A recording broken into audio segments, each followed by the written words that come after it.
Мен Үшірек орта мектебінің 9-шы сынып оқушысы Арғынбай қызы Аружан.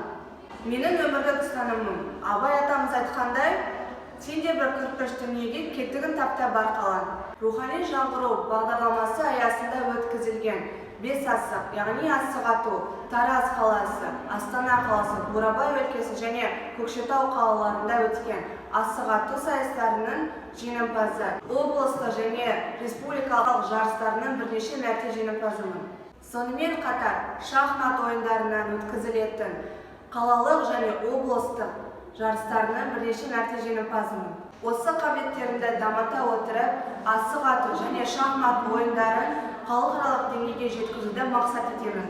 Оқудағы жетістіктеріме тоқтала кетсем, Қазақстан тарихы және математика пәндерінен қалалық, облыстық, республикалық пән олимпиадасы мен ғылыми жобалардың жүлдегерімін.